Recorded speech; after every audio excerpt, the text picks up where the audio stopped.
Nesse vídeo a gente vai embarcar em uma jornada nostálgica até 1992, que foi o ano do lançamento do icônico primeiro jogo do Mortal Kombat. Mais do que um simples jogo de luta, Mortal Kombat se tornou na verdade um divisor de água na indústria dos videogames. Ele revolucionou o gênero com sua jogabilidade completamente inovadora, seus gráficos impressionantes para a época e, claro, a famosa brutalidade. Mas por trás de todo esse sucesso estrondoso existe uma história cheia de censura e controvérsias. As cenas de violência explícita nesse jogo geraram debates acalorados e até mesmo levaram à criação do sistema de classificação indicativa nos videogames. E descubra quais foram as inspirações por trás da criação de Mortal Kombat, que teve grande influência nos filmes dos anos 90 e 80, e principalmente como o ator Jean-Claude Van Damme quase se tornou o rosto dessa franquia.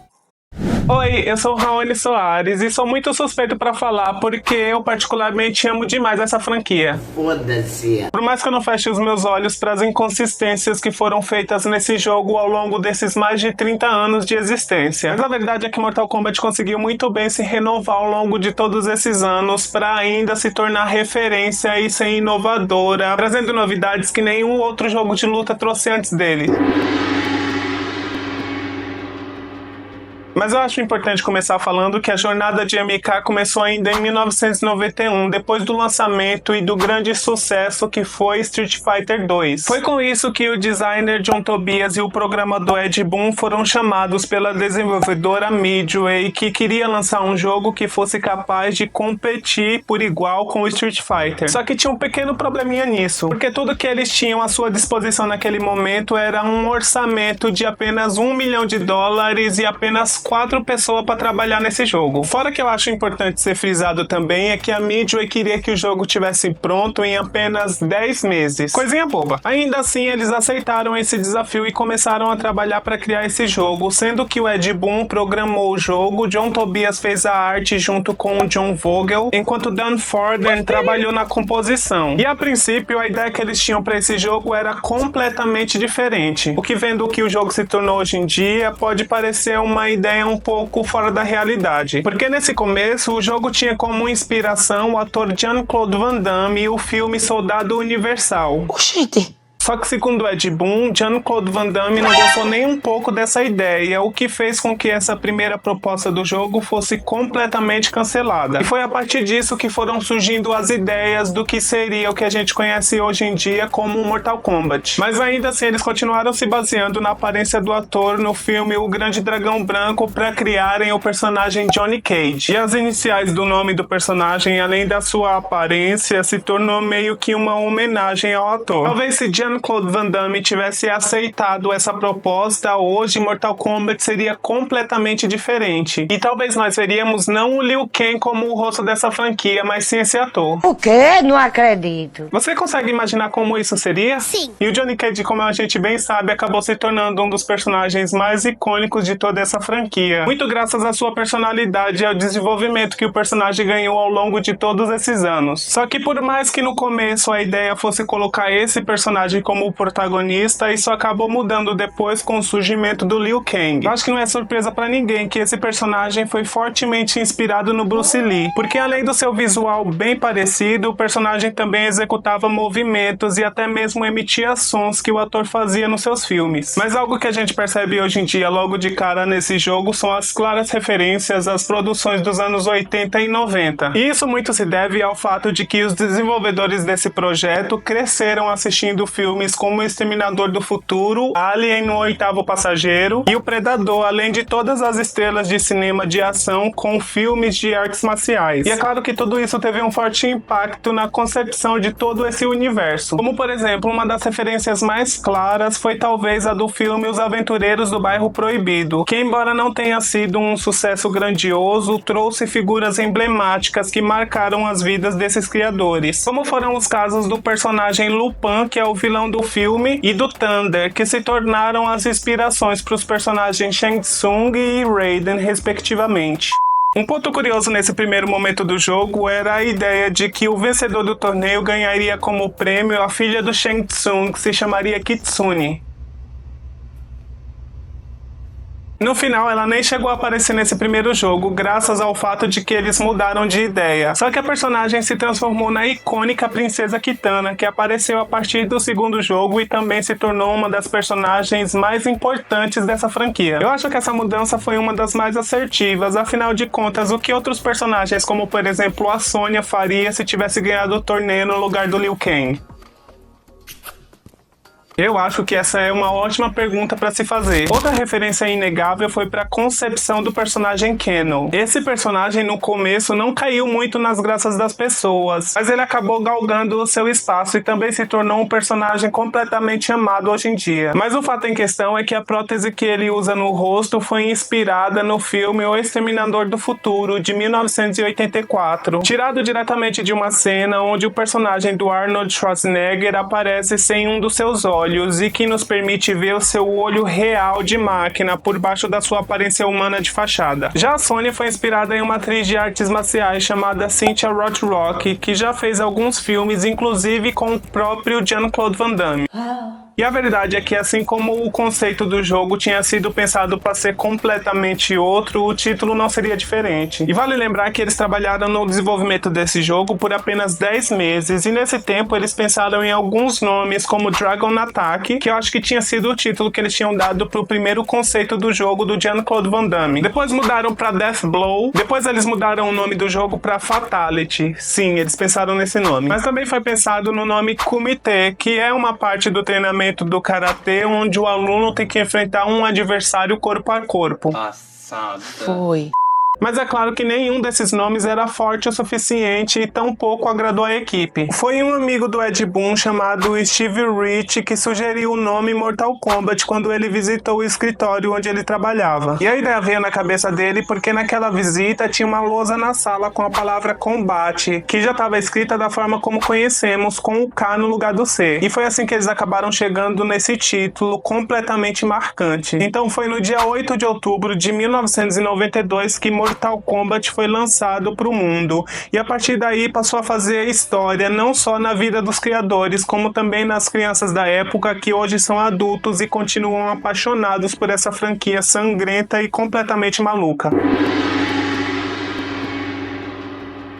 Bem, e se tem uma coisa que Mortal Kombat também revolucionou e que hoje em dia a gente encontra em basicamente todos os jogos de lutas, é aquele modo história. Só que, obviamente, em 1992 não era nem possível fazer algo assim. Então tudo que havia para os jogadores era pegar os pedaços de histórias que apareciam na tela depois que você derrotava o chefão final para conseguir entender a história do jogo. Mas eu confesso que nunca fui do tipo que se apegava muito a isso, até porque naquela época eu não sabia inglês, então não adiantava de nada eu ler aquilo. E no começo a história do primeiro jogo é a mais simples possível, porque aquele torneio se trata do 10º e ele acontece em Earthrealm, que é o plano terreno ou como a Terra é chamada nesse universo. E aqui, cada personagem tem as suas próprias motivações para fazer parte desse torneio, sendo que o Johnny Cage entrou nele com a finalidade de mostrar que além de um bom ator, ele também é um bom lutador. A Sonya só queria prender o Kano e o Scorpion queria se vingar do Sub-Zero, enquanto o Liu Kang chega ali de gaiato para lutar em nome do plano terreno como o escolhido do Raiden. O Liu Kang vence o torneio e ganha com isso a garantia de que a Terra ficará segura por mais 500 anos. É claro que não dá pra gente falar de Mortal Kombat sem falar de inovações, que já chegou com tudo com os dois pés na porta, trazendo inovações que nenhum outro jogo de luta tinha tido a ousadia pra fazer até aquele momento. E é claro que eu tô falando da enxurrada de sangue e do excesso de violência que o jogo trazia. E continua trazendo até hoje, porque nada disso mudou. Mas a verdade é que não foi apenas só nisso que esse jogo revolucionou, porque ele foi criado a partir de uma técnica que não era usada nos videogames de captura de movimento. E só com isso ele já partiu muito na frente de qualquer outro jogo da época que utilizava lutadores e cenários em 2D, como era o caso da sua maior concorrente na época e o motivo de tudo isso ter começado, o Street Fighter. Para fazer MK, os produtores optaram por gravar os atores realizando os movimentos, e a partir disso eles foram digitalizados e inseridos no cenário do jogo. Essa técnica foi usada até Mortal Kombat Ultimate, antes da franquia transicionar para o que é conhecido hoje auge a sua era 3D, que pra muitos é a mais fraca da franquia até hoje. Comenta aí se você é uma dessas pessoas ou se, como eu, essa foi a era que mais te marcou. Isso aconteceu também principalmente porque essa era marca um ponto muito importante na história dessa franquia, que foi a falência da Midway, além do surgimento da NetherRealm Studios, que até hoje é responsável pela franquia. Mas isso é história para outro vídeo, porque aqui nesse primeiro jogo, como tinha um investimento limitado, isso impediu a produção de conseguir contratar muitos atores para interpretar os diferentes personagens que o jogo trazia. E por mais que esse primeiro jogo traga apenas 7 personagens jogáveis, 2 chefes e o Reptile, que é um personagem secreto com quem você consegue jogar contra, a saída encontrada foi fazer com que alguns atores fizessem as capturas de mais de um personagem, como foi o caso do artista marcial Daniel Pessina, que ficou marcado por interpretar o Johnny Cage, mas que também foi o Scorpion, o Sub-Zero e o Reptile. Ed Boon escreveu uma vez no seu Twittex que eles fizeram toneladas de preparações para conseguirem fazer essas gravações em vídeos, só que a maioria das ideias ocorreram a ele durante as filmagens de fato, como o icônico golpe do Scorpion que surgiu da simples pergunta: você sabe um movimento que seria irado? Outro detalhe que ele abriu também é que as memórias dos chips que os jogos seriam gravados eram tão pequenas que eles não tinham conseguido nem capturar movimento para as reações da vítima após os golpes. Por isso eles tiveram que reutilizar animações que já eram existentes, isso para conseguirem poupar espaço. Naquela época esses chips até podiam não ter espaço, mas se tem um espaço muito importante aqui embaixo é o do like. Então já senta o dedo nele agora para me ajudar. Aproveita e compartilha esse vídeo com aquele seu amigo que também ama de paixão essa franquia. Só fazendo isso você vai me ajudar demais. E acho que nesse jogo uma das coisas que mais chama a nossa atenção são obviamente os Fatalities, que são as finalizações feitas pelos personagens que terminam com seu oponente de formas cada vez mais violentas e grandiosas. E quando a gente olha para os primeiros Fatalities desse jogo hoje em dia, eles parecem algo completamente inofensivos, principalmente se a gente comparar com as finalizações que os jogos de hoje em dia estão trazendo. É verdade. Eu não sei se você chegou a reparar nisso, mas sabia que nesse primeiro jogo o Liu Kang de todos os personagens é o único que não tem um Fatality? Rapaz, tá certo isso? Hoje em dia isso mudou tanto quanto a própria aparência desse personagem, que nesses mais de 30 anos já foi até zumbi. E a resposta para isso é relativamente simples, porque ele não tinha um golpe que finalizava com a morte do seu oponente pelo simples fato de que ele era um monge Shaolin. Quer dizer, tudo bem você entrar num torneio mortal onde a segurança do planeta tá toda em suas mãos, onde existem pessoas que vieram dos reinos dos mortos, feiticeiros malignos, gente que lança gelo, criaturas com 4 braços e onde você protege o planeta levando porrada. Mas matar?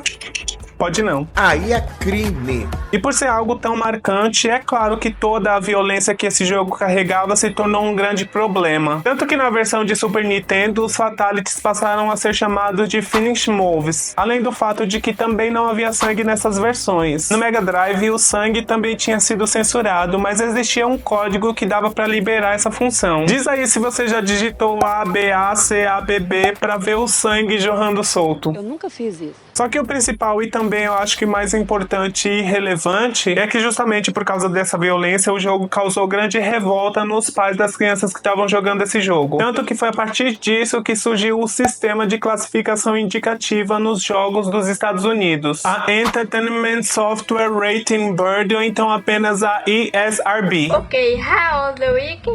Olhando por um lado, isso foi bom, porque conseguia, a partir disso, preservar as crianças sem que para isso fosse necessário criar todo um movimento de cancelamento a uma empresa ou a um jogo específico. E é claro que se não fosse com Mortal Kombat, em algum momento algum outro jogo faria isso. No final, esse jogo pretensioso que surgiu como uma rival mudou para sempre todo o cenário dos games no mundo. E por mais que você não goste dessa franquia por algum motivo, não dá pra gente negar que ela tem sim o seu valor e a sua importância. O sucesso desse jogo fez com que a MK logo atingisse o topo das listas de jogos mais populares nos Estados Unidos, se mantendo lá até 1993. E vale ressaltar que até novembro de 2000 esse jogo vendeu mais de 6 milhões de cópias para consoles como Nintendo, Mega Drive, Game Boy e Game Gear. Então a partir disso saiba que em se tratando de jogos de lutas mais rentáveis e populares, com certeza a MK vai estar entre os 3 mais. Se você gostou desse vídeo e quer quer ver outros conteúdos relacionados, já deixa aí nos comentários e me segue pra não perder nada. Aproveita pra assistir esses outros vídeos que estão aparecendo aqui na tela, porque eu tenho certeza que você vai gostar. E nós nos vemos na próxima. Tchau!